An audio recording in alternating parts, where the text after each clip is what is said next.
En cette semaine de reprise des travaux au Parlement, c'est le sujet de l'immigration qui s'est imposé. Le gouvernement du Québec réclamait 470 millions pour les frais encourus pour l'accueil des réfugiés. Ottawa offre finalement 100 millions. J'ai reçu le ministre des Relations canadiennes, Jean-François Roberge. On écoute d'abord sa réaction.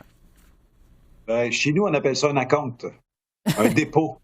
Alors, on va prendre ce premier versement, mais il va falloir qu'il y ait un remboursement qui soit complet. Et ce sera notre premier sujet d'analyse avec nos observateurs, Marie Montpetit, Marc-André Leclerc, Émilie Foster et Gilles Duceppe. Bonjour à vous quatre. Bonjour. Bonjour. Marie, je commence avec vous. Le ministre Jean-François Roberge vient de parler d'un acompte. Qu'est-ce que vous en pensez? Bien, je suis assez d'accord que faut que ce soit une partie de la somme, parce que oui, c'est un pas dans la bonne direction, mais on est encore loin des sommes qui sont non seulement demandées, mais qui sont dépensées par le gouvernement du Québec pour compenser justement toutes ces dépenses-là. C'est difficile, Esther, de s'expliquer pourquoi le gouvernement fédéral a pas tenu compte encore de ces dépenses du Québec. Moi, j'étais au gouvernement en 2018 et on faisait déjà ces représentations-là auprès du fédéral pour venir compenser justement toutes les dépenses qui sont engendrées, que ce soit au niveau du réseau de la santé, que ce soit au niveau de l'éducation, que ce soit au niveau aussi des prestations sociales fondamentales. Mais il va falloir voir aussi les autres gestes que le gouvernement va poser. Donc, autres gestes peut-être financiers. On comprend que Mme Freeland aurait peut-être de la marge de manœuvre aussi, qu'il y aurait peut-être d'autres argents qui viendraient, mais aussi des gestes non financiers, entre autres quant à une répartition équitable des demandeurs d'asile. Rappelons qu'il y en a encore 50 qui arrivent au Québec. On se rappelle que M. Legault, dernièrement encore, a fait une lettre auprès du gouvernement fédéral en redemandant qu'il y ait des actions qui soient prises en ce sens-là. Oui, parce qu'on se rappelle, Émilie, justement, au mois de janvier, M. Legault a envoyé une lettre à M. Trudeau pour l'implorer de freiner l'afflux des demandeurs d'asile dans la province. Québec qui reçoit effectivement 45 des réfugiés au pays. Qu'est-ce que vous pensez, Émilie, de la gestion de ce dossier-là par le gouvernement Trudeau? Je pense qu'il y a de l'ouverture, mais ça ne bouge pas assez vite et il y a trop de valse-hésitation, je dirais. Premièrement, ça ne bouge pas assez vite au niveau des sous, comme Marie l'a souligné avec très grande pertinence. Ce n'est pas assez rapide. Il y a un 100 millions qui vient d'être annoncé, mais c'est vraiment pas suffisant et ça couvre seulement le logement temporaire. Là. Donc, il manque les sommes pour les pressions sur la francisation, réseau de santé, éducation, garderie, etc. Donc, ça devrait bouger beaucoup plus vite. Et moi aussi, je m'explique mal pourquoi ça ne bouge pas. Parce que c'est d'une évidence, les chiffres sont clairs. Et autre chose, il faudrait également qu'il y ait un mécanisme de répartition systématique, permanent, facile d'accès pour les demandeurs qui veulent s'installer ailleurs sur le territoire canadien, parce que présentement, ça entre principalement à Toronto et à Montréal par les aéroports. Donc là-dessus aussi, le gouvernement, je pense, tergiverse, avait mis en place à l'époque du chemin Roxham, à la toute fin, certains transferts vers l'Ontario à l'époque, mais là maintenant, on sent qu'il y a des valses-hésitations là-dessus, mais il faudrait qu'il y ait quelque chose rapidement de permanent pour pouvoir assurer une meilleure répartition. Oui. Marc-André, toujours sur l'immigration, on a vu que le Canada anglais parle de plus en plus de ce dossier-là, notamment le lien avec la crise du logement. Qu'est-ce que vous pensez de la position des conservateurs? Est-ce que c'est un sujet dangereux pour Pierre Poilievre? Ben, pour tous les partis fédéraux, Esther, ça peut toujours être un sujet dangereux parce que tu peux lisser sur l'immigration. Cependant, on a vu que dans le Canada anglais, il y a un changement là, au niveau du discours par rapport à la pensée, une certaine de remise en question là, sur les seuils, sur les cibles. Et c'est pour ça qu'on a vu également le gouvernement fédéral de M. Trudeau également revenir, là, nous parler de sa politique sur les étudiants étrangers, de changer le seuil. Fait sûr que M. Poilievre, conscient qu'il veut faire des gains dans la grande région de Toronto, l'immigration, c'est un dossier où tu peux trébucher. Et présentement, avec ce qu'on a vu au chemin Roxham, une fois qu'on a envoyé là, des réfugiés dans d'autres provinces. On a vu également que ça mettait une pression sur l'ensemble des services sociaux. Et à partir de ce moment-là, il y a une pression également sur le gouvernement fédéral, ce qui a fait en sorte qu'on a changé. Là. On a fermé le chemin Roxham. Maintenant, c'est rendu dans nos aéroports. Mais c'est plus facile là, présentement vu qu'il y a une remise en question du système actuel pour les partis fédéraux, dont pour M. Poilievre, de discuter, de débattre là-dessus. Ouais. À la Chambre des communes, en réponse à une question du Bloc québécois sur les demandeurs d'asile, le ministre Miller a dit qu'il espérait que la discussion ne se fasse pas sur le dos des immigrants. Gilles Duceppe, qu'est-ce que vous répondez à ça? Moi, j'ai trouvé ça personnellement insultant. J'ai posé beaucoup de questions sur l'immigration et je suis descendant d'immigrants. Mon grand-père, John James Rowley, était un British Home Child. Ses enfants, que la Grande-Bretagne expédiait, puis j'utilise le mot à bon escient, hein, en Grande-Bretagne, en Nouvelle-Zélande, puis au Canada pendant une centaine d'années. Or, je suis pas contre les immigrants, je pense qu'ils ont apporté beaucoup. Et ça me touche personnellement. Mm-hmm. Or, je comprends pas que le ministre agisse de façon aussi prétentieuse, utilisant cet argument pour ne pas répondre aux questions sur l'immigration alors qu'il est ministre de l'immigration. Il se cache derrière ça de façon, je le disais, prétentieuse. J'ai rarement vu un ministre aussi suffisant et condescendant. Donc, une attitude insultante. Je reviens sur cette lettre du chef du Bloc québécois au secrétaire d'État américain. C'est assez inusité. Anthony Blinken sur l'affichage commercial en français au Québec. On sait que Washington a des inquiétudes. On va écouter Yves-François Blanchette en entrevue sur nos ondes qui explique sa démarche d'abord. Donc, les astres étaient alignés pour qu'on puisse aller expliquer ce qu'est la réalité québécoise sans passer par le filtre éminemment hostile d'Ottawa en matière de législation. Émilie, est-ce que vous pensez que ça peut vraiment avoir un impact que cette lettre-là?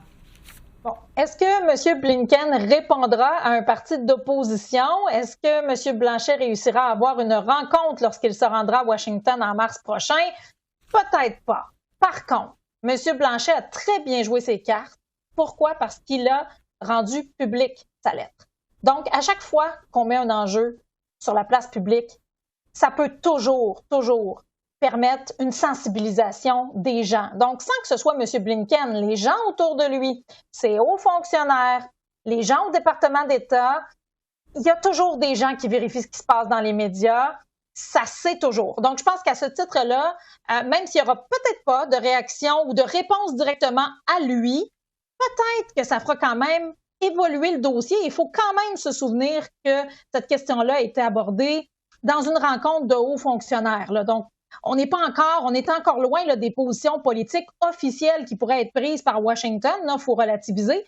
Mais je pense que M. Blanchet a bien fait de sensibiliser parce que du moment où c'est sur la place publique, bien, veut pas, les gens sont obligés d'en tenir compte.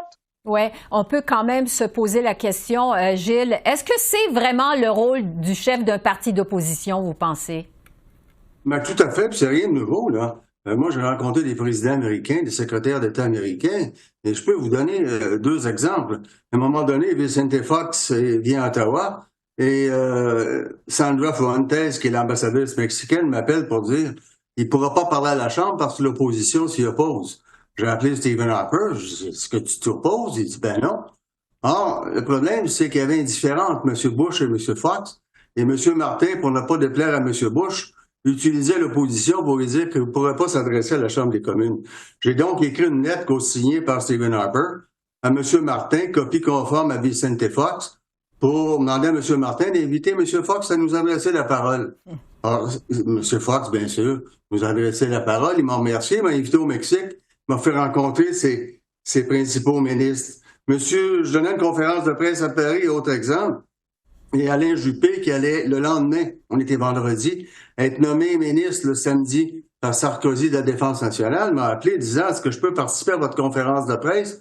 J'aimerais que la France revienne au ni-ni, c'est-à-dire ni ingérence ni indifférence envers le Québec. Moi, j'ai dit, bien sûr, vous êtes bienvenu, M. Juppé. Il a participé à la conférence de presse. Et je terminais en disant que 2 fois par année, le Bloc invitait les ambassadeurs de tous les pays à huis clos. Il venait en moyenne 50 pays. Je présidais la rencontre sur différents sujets. On a fait ça pendant des années. Et moi, j'ai été reçu un peu partout. J'ai rencontré les délégations étrangères qui venaient au Canada. Et c'est le rôle, c'est démocratique que l'opposition rencontre des délégations étrangères soit ceux et celles qui sont au pouvoir, soit des gens qui sont dans l'opposition. Marie, sur la réaction de Pablo Rodriguez qui a dit que c'était aux Américains de s'adapter parce que c'est en français que ça se passe au Québec, qu'est-ce que vous en avez pensé? Comme député du Québec et responsable de ce dossier-là, il y avait aucune, il y a pas de nuance de gris quand il vient question de la langue. Donc je pense que il devait être ferme, il devait avoir une position claire. C'est ce qu'il a fait. Il n'y avait pas vraiment d'autre option que de sortir de cette façon-là. Donc il a bien fait au niveau de sa sortie. Ceci dit, on sent qu'il a été piqué au vif. Il a aussi mentionné que c'était pas le rôle de chef de l'opposition de faire des affaires gouvernementales avec les États-Unis. Donc, la sortie de M. Blanchette l'a mis en réaction, l'a obligé à réagir au dossier au lieu de prendre le leadership suite à cette information-là qui était sortie. Donc, c'est un bon coup parce qu'il le fait de façon ferme. Il a voulu remettre rapidement le couvercle sur la marmite, comme on dit, mais il s'est retrouvé à être en réaction plutôt qu'en action dans ce dossier-là. Oui. Marc-André, est-ce qu'on peut s'attendre à ce que le ministre Roberge modifie l'application de la loi 14 pour rassurer les Américains? Non, vraiment pas. Je pense pas que M. Roberge va aller dans ce sens-là, surtout que le gouvernement du Québec, on voit, là, c'est un début d'année 2024 difficile. C'est un enjeu, là, quand M. Legault nous parlait la semaine dernière à Sherbrooke lors du caucus de ses 5 priorités, tout ce qui est identité, la langue française. M. Legault, il tient mordicus. Donc, ça serait surprenant, même qu'on voit là, que M. Rodriguez sort pour dire qu'ici, ça se passe en français. Je vois pas M. Roberge faire de modifications pour les Américains. Oui, ce serait étonnant. On va rester sur la scène provinciale parce que le premier ministre François Legault a annoncé jeudi que la CAQ renonce au financement populaire. Ça survient évidemment après les histoires de cocktails à 100 $ pour rencontrer des ministres. Marie, qu'est-ce que vous avez pensé de la réaction de François Legault? Il a vraiment eu l'air piqué au vif sur la question de l'intégrité, de son intégrité. Oui. Au vif, Esther, je pense que c'est le moins qu'on puisse dire. On a un premier ministre, M. Legault, qui la semaine passée, dans le cadre de son caucus précessionnel, faisait une espèce de rappel à l'ordre pour sa propre équipe, pour lui-même aussi, où il nous parlait de discipline, de cohérence, d'éviter les distractions. Et cette semaine, il a non seulement raté sa première journée de rentrée parlementaire, mais il a raté la semaine au complet parce que justement, il a été incapable de gérer adéquatement cette crise, qui n'est pas une crise nationale, qui est une crisette interne. Et finalement, il en a ajouté. Je pense qu'il a été lui-même une distraction pour son propre gouvernement parce qu'il semble avoir surréagi à ces informations-là. Je comprends que c'est pas plaisant pour un parti politique de se retrouver avec des enquêtes du commissaire à l'éthique, mais il n'y a pas non plus il y a pas de démonstration qu'il y a un système en place. Il y a des courriels qui sont sortis. Bon, c'est des courriels qui, semble-t-il, étaient quand même maladroits, plus qu'ils démontraient un système de corruption, comme ça a été le cas avant la commission Charbonneau, notamment au municipal. Mais il est venu finalement alimenter lui-même son propre problème en réagissant de façon très, très émotive. Et la semaine a commencé en disant, non, il a circulé, il n'y a rien à voir, il n'y a aucun enjeu. Finalement, il nous finit ça en disant, je reviens, j'annule complètement tout ce qui est le financement populaire. Et il nous dit qu'il est en réflexion depuis sur cette question-là depuis longtemps pour démontrer que c'est pas une décision de coin de table, que c'est pas une décision émotive, impromptue, spontanée, alors que finalement, on apprend qu'il y a quelques mois encore, la CAQ faisait plutôt des représentations au directeur général des élections pour augmenter le financement populaire pour à 200 $. Voilà. Marc-André, il y a des contradictions dans sa propre version. Là. Marc-André, est-ce que François Legault a agi sous le coup de la panique, vous pensez? Oui, totalement. C'est de l'improvisation. C'est de la mauvaise hélénie qu'on a vue hier de M. Legault.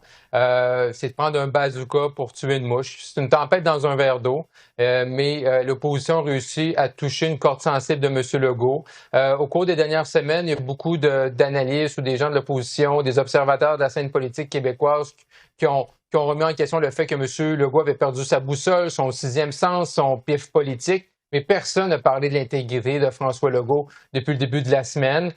Donc, il agit comme ça, mais cette décision-là de mettre fin au financement populaire ne pourra pas tenir la route bien longtemps. Qu'est-ce qu'on fait dans le cas de le jour où à la CAQ, là, il y a une course à la chefferie? Qu'est-ce qu'on fait à partir de ce moment-là? Ça ne peut pas être du financement public. Donc, on voit que c'est vraiment à courte vue. On essaie de mettre le couvercle sur la marmite en pensant qu'on allait se sauver de mauvaise presse pour les prochaines semaines. Mais je pense que M. Legault a ouvert un débat sur le financement public présentement, sur le financement privé plutôt populaire. Et ça, je pense là-dessus, la CAQ n'était pas prête. C'est pas vrai que ça faisait des années que M. Legault pensait à ça. Fait que c'est un mauvais début d'année là, pour M. Legault. On pensait tourner à la page sur 2023, mais ça se poursuit là, dans la même direction pour 2024. Là. Gilles Duceppe, est-ce que ça va trop loin, ce que propose François Legault en matière de financement des partis politiques? Moi, c'est une réaction là, sans rigueur. Je pense qu'il se trompe et je suis tout à fait d'accord avec Marc-André sur ce qu'il vient de dire. Et Mario Dumont résumait bien ça ce matin en disant il n'y a pas de problème à ce qu'un ministre participe à un cocktail. Si par ailleurs l'invitation faite à un maire, c'est de dire si vous voulez que votre dossier soit considéré, vous devez venir au cocktail, là, il y a un problème. Or, c'est ça le fond des choses.